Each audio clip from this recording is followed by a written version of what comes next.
সিলেট টেস্টে কি হবে? If you ask this question to Ramiz Raja, তিনি বলার চেষ্টা করবেন যে পাকিস্তান এখনো ডমিনেট করছে, এই টেস্টে পাকিস্তান জিতে যাবে। পাকিস্তানিদের আসলে তাদের মজ্জাগত জায়গা থেকে বের হবার কোনো সুযোগ কখনো ছিল না, 2026-এ এসেও নেই, এবং রামিজ রাজার কমেন্ট্রি, বক্তব্য, বিশ্লেষণ শুনলে সেটা মনে হয়।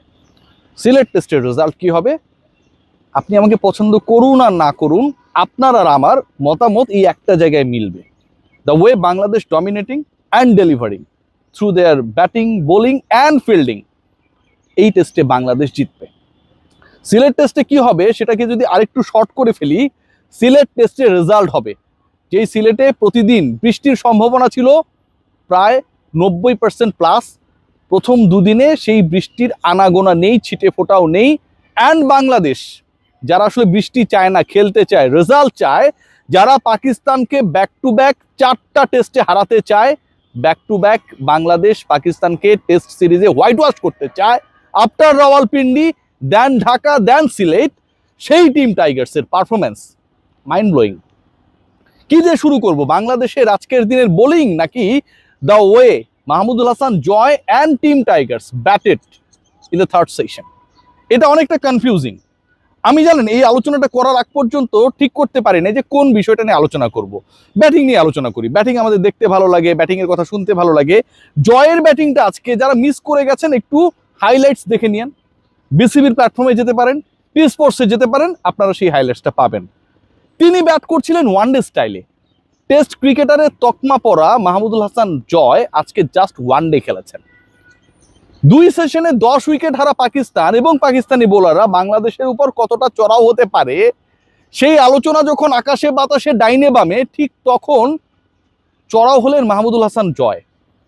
আজকে তিনি মুমিনুলের সাথে সেকেন্ড উইকেটে যেই পার্টনারশিপটা গড়েছেন, বাংলাদেশ সিলেট টেস্টে উপরওয়ালার ইচ্ছা সব ঠিক থাকলে যদি জয় পায়, জিতবে ইনশাল্লাহ। তাতে এই পার্টনারশিপ, এই 76 রানসের partnership, counter attack, Pakistani bowling ডিপার্টমেন্টকে একদম ছিন্ন ভিন্ন করে দেওয়া, মাহমুদুল হাসান জয়ের ক্যারেক্টার শো করা, আমার কাছে মনে হয় একটা ট্রিমেন্ডাস রোল প্লে করবে।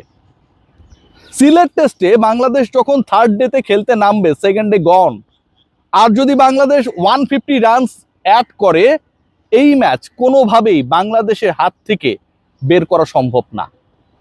মাহমুদুল হাসান জয়ের 4টা 4 মারার যে স্টাইল, 10টা 4 মেরেছেন, মুমিনুলের সাথে পার্টনারশিপ করেছেন, কখনো সুইপ করেছেন, কখনো জায়গায় দাঁড়িয়ে পিটিয়েছেন, একটা বার্তাই দিয়েছেন, নেক্সট যারা ব্যাটিং ডিপার্টমেন্টে নামবেন, খেলতে নামবেন, ফেস করবেন, টেনশনের কিছু নাই, play your natural game. Mahmudul Hasan Joy আজকের দিনে থার্ড সেশনে বাংলাদেশের সুপার হিরো। আগের সেশনগুলোতে কি হলো? আগের সেশনগুলোতে অনেক ঘটনা ঘটেছে। আবারও বলছি, 2 সেশনে 10 উইকেট হারিয়েছে, থার্ড সেশনে গিয়ে 3 ওভারে 2টা উইকেট হারিয়েছে, ওটাকে আমি হিসাবের মধ্যে ধরলাম না। 2 সেশনেই পাকিস্তান আলটিমেটলি অল আউট হয়ে গেছে। 57 ওভারে বেশি তারা খেলতে পারে নাই। বাংলাদেশ আরও একবার প্রথম ইনিংসে লিড নিয়েছে, এবার লিডটা বেড়ে হয়েছে 46। How? Taskin Ahmed, the magic man, থাকে না যে আপনি যদি একটা স্টার্ট এনে দেন বাকিরা সেই গতিটা পায়। রিলে রেসের তাসকিন আহমেদ যেন বাংলাদেশ দলের সেই পেস ডিপার্টমেন্টের রিলে রেসার।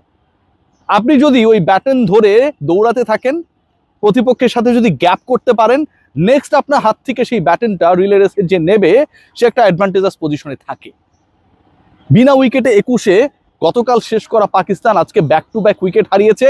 2 ওপেনার ফিরেছেন, তাসকিন আহমেদ এগেইন ফায়ারি।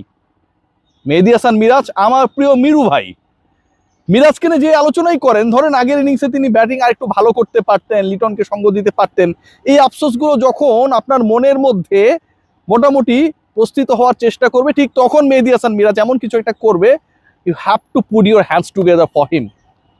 পরের 2টা উইকেট তিনি নিয়েছেন, 96 রান, 4 উইকেট। পাকিস্তান রীতিমতো কাপাকাপি করে লাঞ্চ করতে গেছে, এবং যারা আসবেন উইকেটে এবং যারা অপরাজিত ছিলেন, তাদের দুপুরের খাবারটা আজকে ভালো হয় নাই।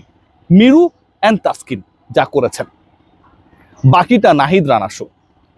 পরের 6টা উইকেটে 3টা ভাগ বসিয়েছেন আমার প্রিয় ভাই তাইজুল্লাহ এবং নাহিদ রানা, এবং এই 3 ভাগ, আগের প্রথম 4 উইকেট 2-2 ভাগাভাগি হয়েছে স্পিনার আর পেসারের মধ্যে, আর পরের 6 উইকেট 3 ভাগ হয়েছে স্পিনার আর পেসারের মধ্যে। টনি হেমিং যে একজন ম্যাজিশিয়ান, বাংলাদেশে তার ছাত্ররা অথবা এই উইকেটে যারা এটাকে তাদের ক্যালিবার অনুযায়ী ইউটিলাইজ করছে, তারা সেই ম্যাজিকটাকে যেন আসলে বাস্তবতার রূপদান করতে নেমে গেছে। 5টা উইকেট বাংলাদেশ নিয়েছে স্পিনাররা, 5টা পেসাররা। নাহিদ রানা কেন আমার কাছে মনে হয় যে মহানায়ক, অন্তত আজকের দিনে যেই মোমেন্টাম নিয়ে জয় শুরু করেছেন, যেই মোমেন্টাম নিয়ে বাংলাদেশ পার্টনারশিপ করেছে এবং খেলেছে, সেই আত্মবিশ্বাস, সেই মোমেন্টাম, ওদেরকে পাত্তা দেওয়ার টাইম নাই। এই যে একটা ব্যাপার, বুকের ছাতির মধ্যে সেই সাহসটা কোথা থেকে এসেছেন জানেন? নাহিদ রানার কাছ থেকে। 150 স্পিডে বল করছেন, উইকেটে কে? মোহাম্মদ রিজওয়ান, যার পাকিস্তানে আবার রেপুটেশন ভয়ঙ্কর খারাপ। এই মোহাম্মদ রিজওয়ান যেই বলটা তিনি ফেস করলেন, 150 গতির বল, তারপরের বলটা রিজওয়ান ওয়াজ এক্সপেক্টিং যে আরো হয়তো জোরে আসবে।